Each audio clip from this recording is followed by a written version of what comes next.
Voltamos, gente, aqui para o nosso segundo bloco. Estão gostando até agora? Olha, esse primeiro bloco foi muito especial, viu? E eu espero de coração que você tenha sentido a presença de Deus aí na sua casa, aí aonde você estiver.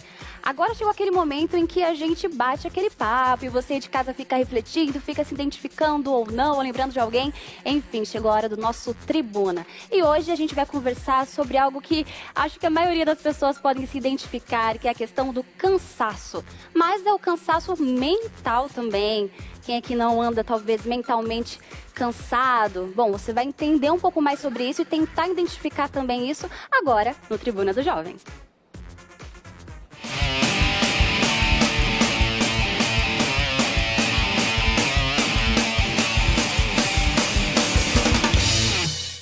E a nossa convidada de hoje é a psicóloga Ana Colette, que já está aqui comigo. Bem-vinda! Obrigada, Carol. Um prazer sempre estar aqui. É um prazer recebê-la.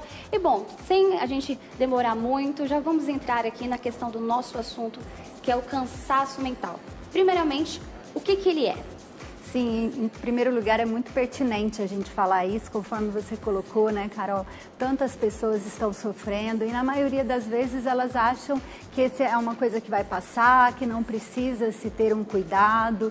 Então é muito importante a gente falar para justamente a pessoa identificar e de repente procurar uma ajuda. Esse cansaço mental, ele é um fenômeno muito complexo. O que acontece assim? Na maioria das vezes há esse esgotamento, a pessoa não consegue mais processar informações que antes eram super fáceis para ela. Então começa a se ter um monte de sintomas, por exemplo, né? Como assim sintomas físicos, emocionais e comportamentais. Então, isso, se exacerbado, vai levando a pessoa para esse lugar aí que é muito desconfortável e muito perigoso, porque ela pode até vir a desenvolver outros transtornos psicológicos. Então, a gente precisa prestar muita atenção, porque é igual se eu fizer muito exercício, acordar hoje super empolgada, achando que vou, né, e passar 2, 3 horas fazendo, meu corpo ele vai responder a isso. E o cansaço mental é a mesma coisa. Então, se a gente fica ali o tempo todo assumindo muitas funções, tendo que tomar muitas decisões, né? Ou até mesmo situações que a gente passou muito estressantes, né? Que provocam isso, e se elas estiverem aí por muito tempo na nossa rotina, a gente vai chegando nesse estado de fadiga, onde a gente não consegue mais, né? O corpo ele começa a dizer: para, porque agora você precisa passar por uma transformação para depois voltar na sua plenitude. A gente já percebe que é uma coisa que tem grande impacto, né, na nossa vida. E para você de casa que está nos acompanhando aí, você também pode mandar a sua pergunta pelo WhatsApp, no número que está aparecendo aí na sua tela, vai aparecer para você. Manda para a gente a perguntinha para você também poder participar aqui do nosso bate-papo. E doutora, já estava ali trazendo aquela introdução, falando que é realmente uma situação em que muitas pessoas se encontram. E eu penso que a sensação, na verdade, que eu tenho, que já é uma coisa que vem acontecendo ao longo do tempo, do cansaço mental, por coisas que nós fazemos muitas tarefas ao mesmo tempo, somos multitarefas. Sim. Mas a vinda da pandemia também parece que deu um agravamento nisso, de certa forma. O que é até engraçado. Aí a minha observação é um momento em que era para nós estarmos mais descansados, daquela pausa. Sim. Parece que, na verdade, deixou a gente mais mentalmente cansados. Qual a sua observação a respeito disso? Esse cenário, de certa forma, também impactou para que houvesse mais casos de pessoas com esse cansaço mental? Que análise você faz sobre isso? Sim, Carol, justamente porque o que acontece? A pandemia ela foi um momento muito estressante para todos nós, né? Havia muitos riscos, perdas assim, né, muito grandes geradas aí justamente pela situação pandêmica. Então, com certeza, as pessoas não conseguiram passar pela pandemia sem esse estresse que ele fosse aí absorvido pelo corpo, né?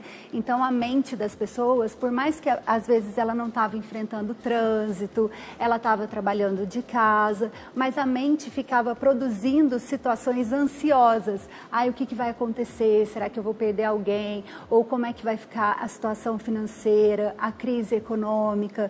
Então você imagina o seu corpo produzindo todos os dias essas informações e aí liberando hormônios. Então o estresse que todos nós passamos, ele foi muito elevado. Por isso que a gente precisa mesmo criar subterfúgios aí durante a nossa rotina para que a gente possa ir voltando e ir se liberando desses fatores estressores aí.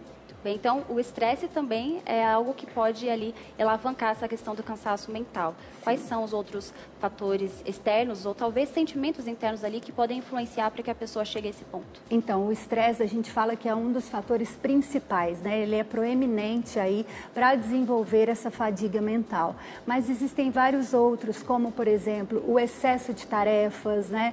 Um ambiente de trabalho muito ameaçador, isso vai gerar um estresse naquela pessoa. Então, existem também alguns fatores físicos, por exemplo, uma má alimentação, poucas horas de sono. Isso tudo pode influenciar e pode começar a desenvolver, né?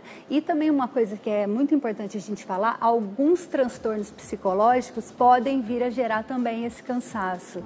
Por exemplo, quem sofre aí com depressão, com transtornos ansiosos, são pessoas que precisam estarem atentas justamente para se perceberem e ver se elas já estão aí nesse processo de fadiga mental muito exacerbado. Nossa, e essa questão também que a doutora trouxe da ansiedade, da depressão, é algo realmente muito sério, porque nós já temos números altíssimos de Sim. pessoas que lidam com isso, e com a vinda da pandemia, com toda essa situação, a gente vê que realmente as pessoas estão cansadas, né? Pela preocupação com o futuro, ou aquela preocupação com coisas que não foram resolvidas. E como que a pessoa que já tem esse tipo de transtorno pode trabalhar para melhorar essa questão do cansaço mental ou até evitá-lo? Sim, então uma coisa que é muito importante é a gente adquirir uma outra postura diante da vida. Porque o que acontece, né? Principalmente agora na pandemia, cuidadores, pais e mães, pessoas que tinham têm, né, uma responsabilidade muito grande até da manutenção do outro, acaba ficando muito forte. Então são pessoas que não param nem um minuto e às vezes elas não têm rede de apoio. Então são aquelas pessoas que se doam muito e que de repente ela não tem um cônjuge ou um amigo, né, ou uma pessoa da igreja em que ela possa se abrir, contar, olha, eu hoje estou muito nervosa, estou ansiosa. Isso é um movimento sagrado, né, que a gente precisa fazer cada vez mais. Então, essa parada no nosso dia e essa contemplação dos nossos sentimentos, como é que eu estou, o que eu preciso fazer, poder colocar isso para fora, é um primeiro passo para a gente não se achar imune e forte, né? E muitas das vezes a gente tem que se colocar nessa posição, só que isso não pode ir para o extremo.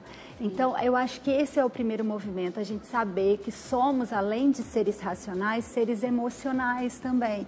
Então, a gente precisa se olhar, né, entendendo que a gente tem que criar aí um canal de comunicação com os nossos sentimentos e perceber o nosso corpo. Então, perceber algumas coisas que podem estar modificando no nosso comportamento, como, por exemplo, se eu estiver me isolando muito, né? De repente eu era uma pessoa que gostava de sair, de estar em contato, e aí eu começo a ficar, eu não consigo mais conversar, as pessoas me ligam, eu já quero desligar o telefone rápido.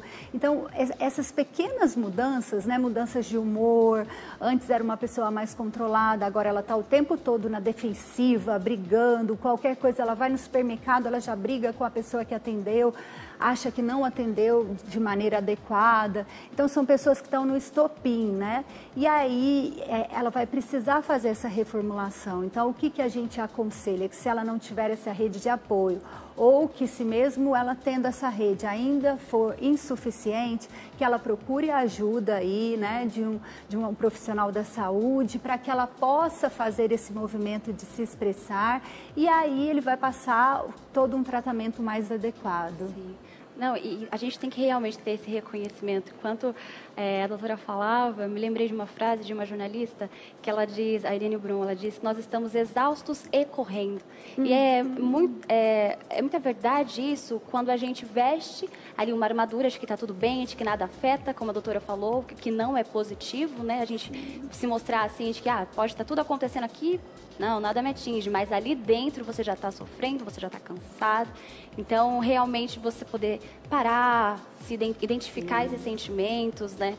Acho que muitas pessoas ali em casa, lidando com elas mesmas, conseguiram ver essas mudanças. Porque às vezes o outro percebe mais rápido, né? Sim. Mas se a gente está sozinho também, muito tempo com a gente, algumas pessoas até soltam aquela frase, nem eu me aguento mais. Porque você vai se conhecendo e você vai vendo que talvez você está chegando no seu limite, está um pouco mais com irritabilidade, enfim. E essa questão da rede de apoio é muito importante, né? E a gente ficou num período muito grande, agora, graças a Deus, a gente está saindo, né, dessa questão da pandemia, está melhorando um pouco, mas em que a gente foi obrigado a se afastar muito. E aí a gente correu para as redes sociais e o contato com as pessoas também era de forma digital.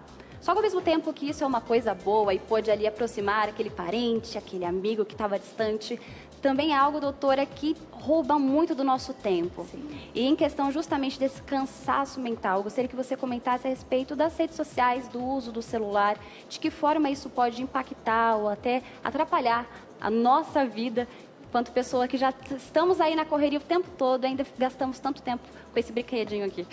Exatamente. E aí a gente se perguntar se a gente está gastando esse tempo para aumentar, né, para a gente se expandir, por exemplo, porque a internet pode ser uma fonte de conhecimento muito grande, de aprendizado, ou se a gente está gastando para fazer comparações, para olhar o que o outro tem, que de repente eu acho que eu não tenho, né?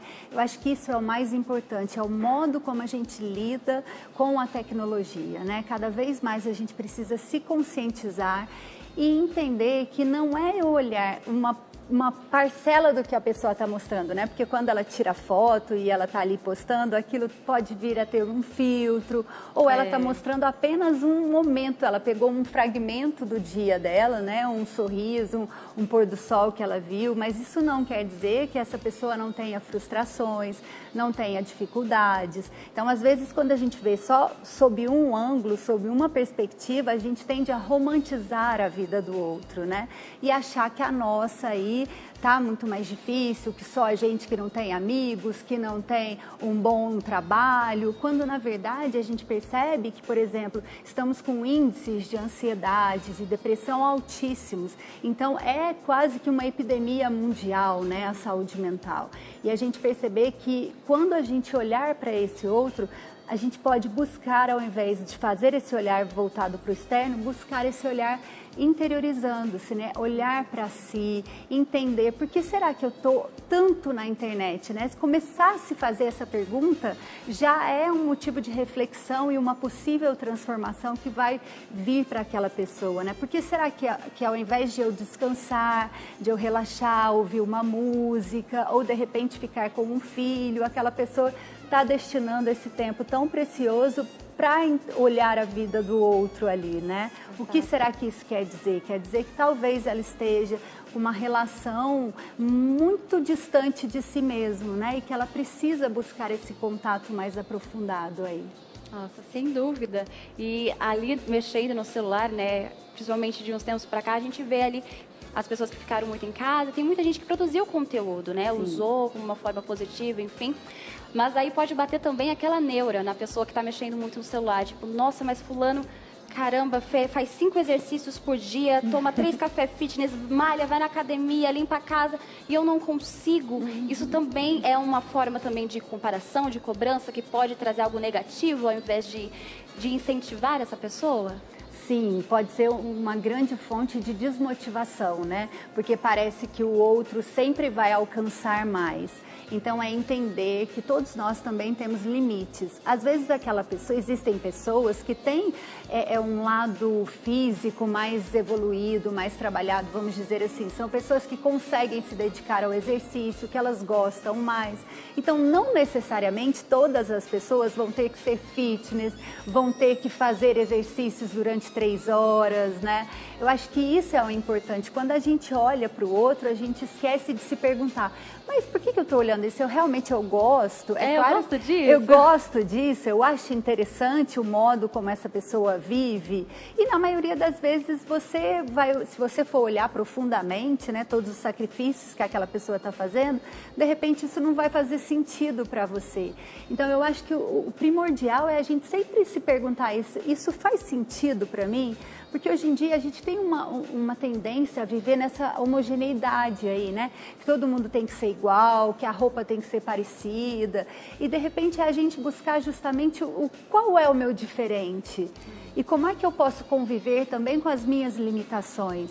Então, eu acho que sempre, você falou hoje sobre o amor no início, né? E agora eu estou linkando com isso, assim, porque quando a gente olha para esse outro e se compara, a gente não está acolhendo justamente os nossos limites, né? Às vezes a gente veio de uma história em que não foi tão saudável assim, que a gente não aprendeu esse autocuidado tanto quanto o outro. Então, eu posso olhar, posso admirar e posso, ao invés de me comparar e de entristecer, eu posso usá-lo como um referencial, por exemplo, será que se isso é importante para mim, eu posso começar a me desenvolver, né? Depende sempre do modo como a gente vai olhar para isso. Se for um modo de admiração, ele vai ser positivo e vai agregar. Agora, se eu olhar e me desmerecer e não acolher os meus limites, isso vai ainda mais me distanciar de mim mesmo, né? Acho bem que é importante a gente ter o respeito com nós mesmos, nos conhecermos, né? Porque, como falou, há processos diferentes, histórias diferentes e gostos diferentes. Às vezes, aquilo que a pessoa faz para descansar, talvez aquele skincare, aquela caminhada, não é o que vai te trazer ali prazer, né? E parece que quando a gente fica muito ali olhando para o outro, seja através de uma tela ou ali para o vizinho, a gente acha que só tem um jeito de resolver aquele problema. Mas esse autoconhecimento, então, ele também pode nos ajudar a vencer essa questão do cansaço mental que a gente vai se encontrando, cheio de cobranças e comparações? Sim, ele é a ferramenta principal, porque aí eu realmente vou poder aprofundar nas minhas questões, na história da minha família, né? Eu vou começar a compreender ao invés de julgar. Então, o que a gente está falando é justamente isso, né? O autoconhecimento, ele vai promover esse trampolim aí do amor. O que é isso? Eu vou entender a minha história, de onde eu vim, o que eu preciso melhorar, o que me faz bem, o que não me faz bem. Esse parâmetro vai começar a ser interno e não vai ser ditado pela sociedade, pelo consumismo, né? Então, isso, obviamente, vai trazer um sentido maior e um preenchimento maior. Aquela pessoa, ela vai pertencer a uma sociedade, mas ela vai pertencer também a ela, que é muito importante a gente falar, principalmente a gente hoje falando com os jovens, né? O quanto isso é difícil para o jovem, porque ele quer muito pertencer a um determinado grupo, só que aí ele esquece que ele está deixando, às vezes, de pertencer a ele, a história dele. Acaba se perdendo nesse meio, né? Exatamente, ter essa consciência, né, que eu acho que é o mais importante, assim, para os pais, os cuidadores, os professores, todos nós profissionais da saúde, né, quando a gente sempre estiver diante de um jovem, é proporcionar para ele justamente isso, que ele possa se olhar, se respeitar, porque vai ser isso que vai dar para ele toda essa força para ele poder seguir uma vida com menos fadiga mental, porque ele não vai estar se cobrando a ser alguém, né, a gente sabe que nos casos de burnout, que é desse esgotamento do trabalho aí, vamos dizer, é justamente quando a pessoa, por exemplo, ela quer tanto mostrar para o outro que ela faz bem, que ela é uma pessoa determinada, dedicada, que ela acaba se perdendo do seu próprio limite. Então, ela trabalha às vezes 18 horas por dia, mas é mais na intenção de provar para as outras pessoas o quanto ela é uma pessoa boa, significativa. Então, imagina, a gente precisa olhar para essa pessoa com muito acolhimento, entender quando é que ela se perdeu dela mesma a ponto de exaurir o corpo, né? Isso é muito grave, a gente não percebe no dia a dia. Parece que é tão bonito hoje, né? A gente fala, nossa, tô correndo, não tenho tempo para nada, mas quando a gente para ouvir o que a gente está falando, imagina, a gente está perdendo o tempo de se conhecer, né? quantas coisas esse tempo está roubando de nós. A gente está utilizando esse tempo ou esse tempo está nos dominando? Então, é algo que a gente precisa pensar. E nós recebemos uma pergunta, acho que dá tempo da gente ler rapidinho. Quem mandou foi a Mirelle. A Mirelle disse: como posso combater o cansaço mental? E aí, deixa uma dica para ela. Sim. Obrigada, viu, Mirelle? Ela é... Pirapemas. Pirapemas. Aqui, ó, gente. Não tô chegando nada. Pirapemas, um abraço, hein? Mirelle, uma pergunta excelente, né? Acho que vem muito ao encontro aí, que possivelmente muitas pessoas estão com essa dúvida. Para a gente combater esse cansaço mental, então, a ferramenta terapêutica é muito importante. Se você sentir que você já está no limite, procura aí um psicólogo ou um psiquiatra, né? Às vezes a gente precisa mesmo do medicamento, pelo menos no início, até que a gente consiga se estabilizar. Outra dica também é você procurar ter uma alimentação mais saudável, cuidar do seu corpo, fazer exercícios, dormir, né? Uma das ferramentas que mais podem proporcionar aí uma qualidade de vida e a redução dessa fadiga. Então é muito importante também você tentar se organizar e aquilo que a gente falava aqui agora há pouco, tentar não precisar provar nada para ninguém, né? Exatamente. Outro ponto muito interessante é a questão do sono, né? Que parece que a gente também desvalorizou. Eu produzo o tempo todo, não para em nenhum momento, acorda cedo, dorme tarde, às vezes não consegue ter aquele sono constante. E a qualidade conta muito também, né? Além do tempo ali que você dorme, mas a qualidade do seu sono. Sim, porque é justamente essa qualidade que vai restaurar o corpo, né? Se eu não atinjo esse pico de descanso aí no meu sono, eu não vou ter ele como reparador. Pelo contrário, né? Vai ser um sono em que vai provocar agitação, inquietação mental, mau humor. Então, o sono ele é primordial, assim, para a gente ter um equilíbrio tanto físico, mental e corporal aí. Muito bem. Tá anotando as dicas, gente? Então, continue aí com a gente, que a gente vai para um rápido intervalo, mas a gente volta com mais bate-papo aqui no Tribuna.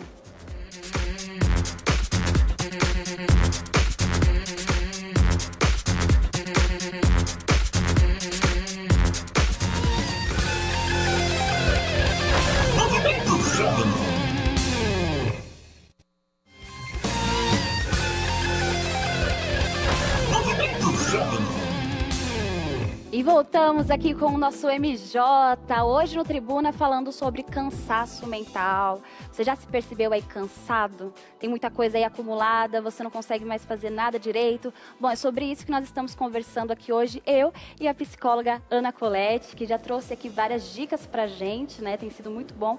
E a gente vai seguir conversando sobre isso, nessa questão do cansaço, né? Que o cansaço mental, só para frisar para o pessoal de casa, o que ele é, o que ele provoca na nossa vida. Então, o cansaço mental, que é esse esgotamento, onde a gente não consegue mais processar as informações.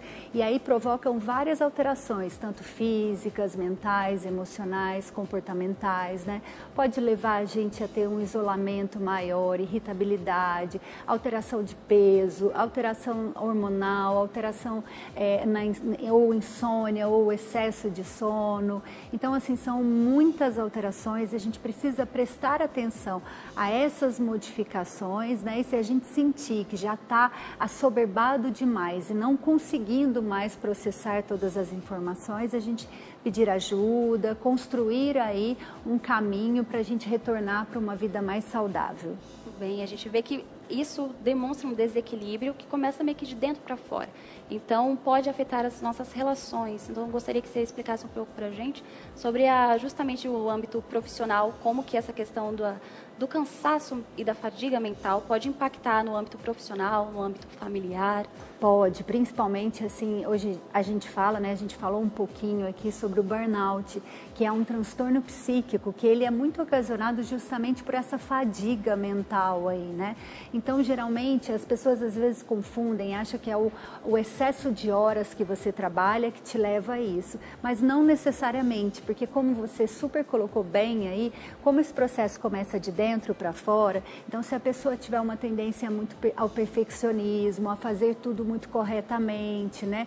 A querer muito demonstrar como o trabalho dela é importante e aí ela pode começar a quebrar os limites, tanto físicos quanto mentais, então ela vai entrar nesse esgotamento do trabalho.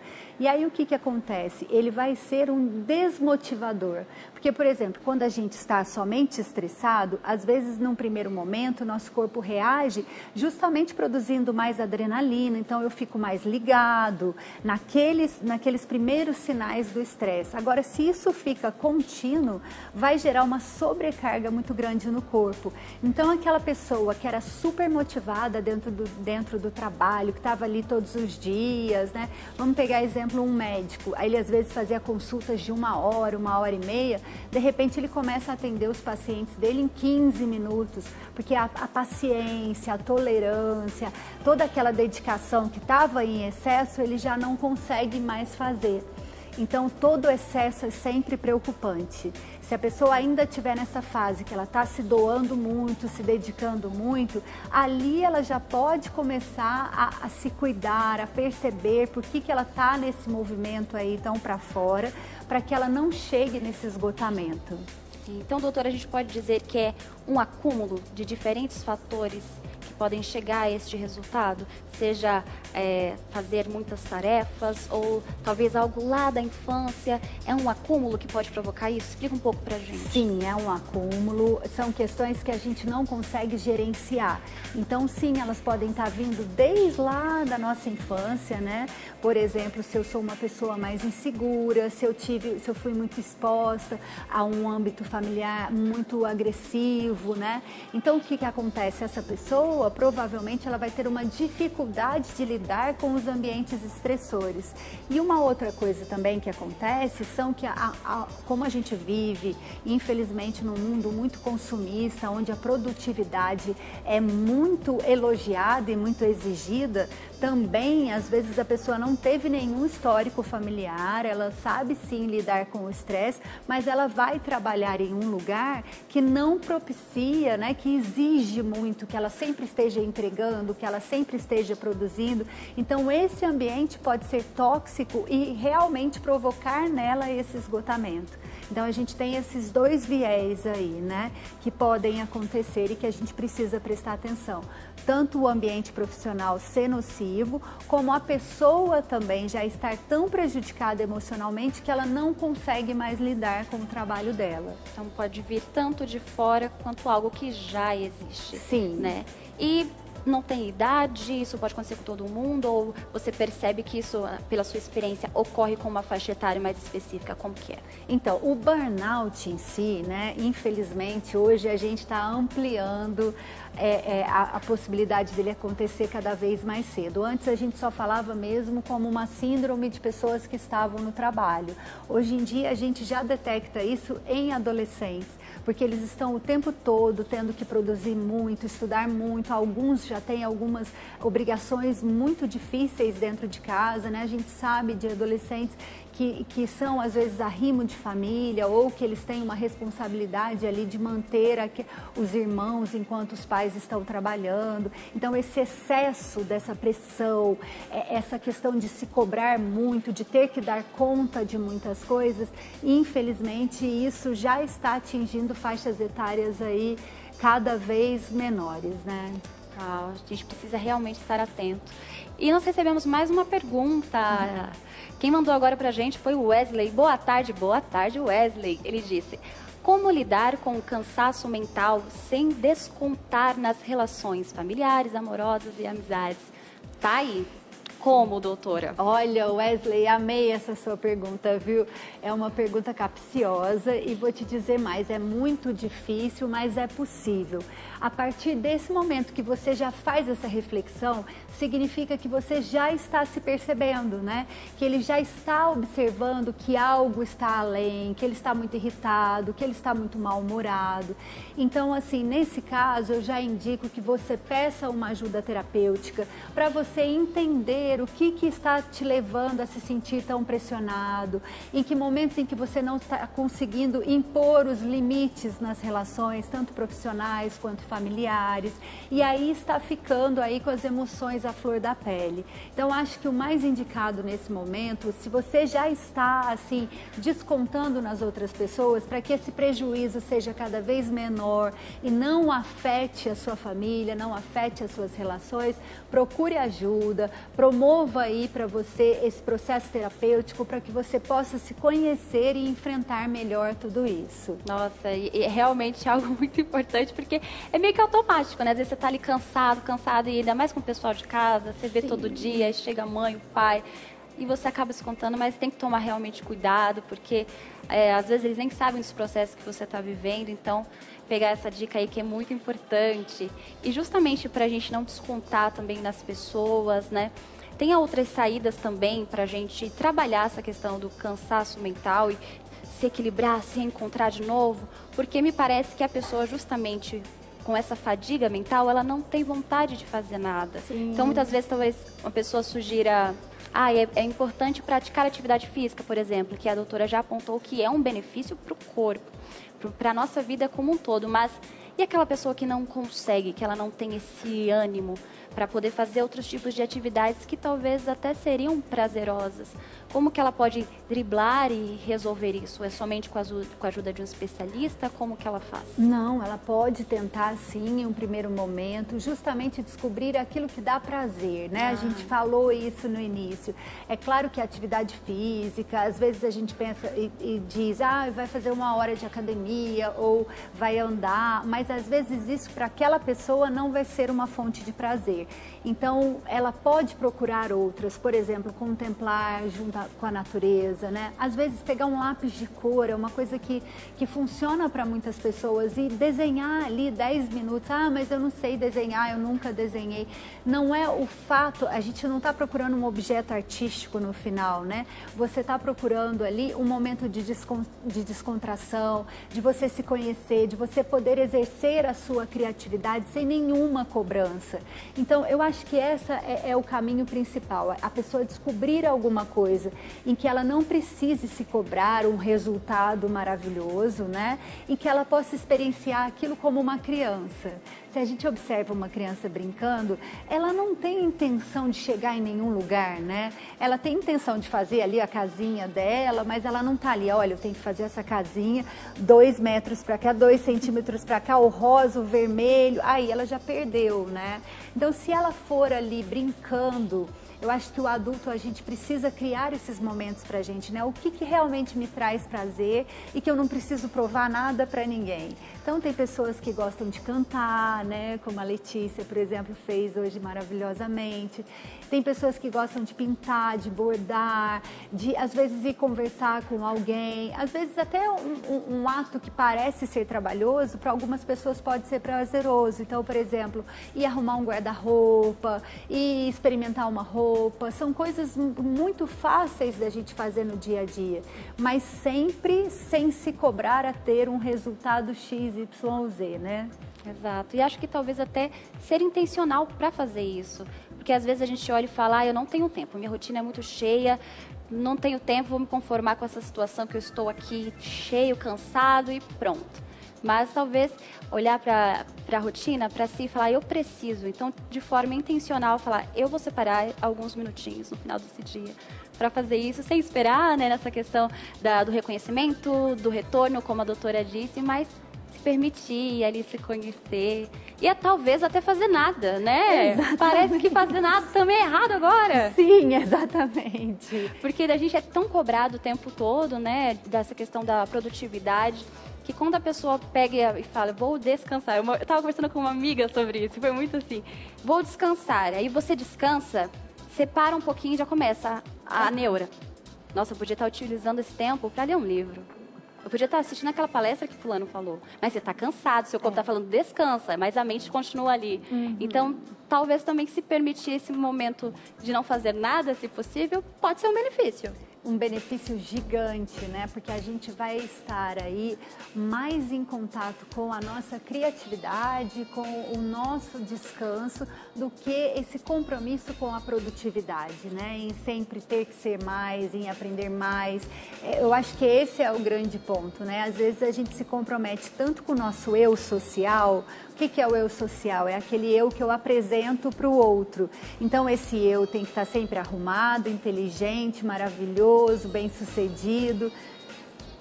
Ele não existe, né? É um eu ideal que, por mais que a gente trabalhe e aparentemente já esteja num eu social ok, que as pessoas vão reconhecer, vai sempre faltar algo. Então eu acho que é muito importante isso, a gente se desvencilhar desse eu social, desse eu que tem que produzir e entrar em contato com esse eu que quer brincar, né? Que quer estar no mundo descobrindo coisas. Exato, e tem muita coisa boa pra gente descobrir.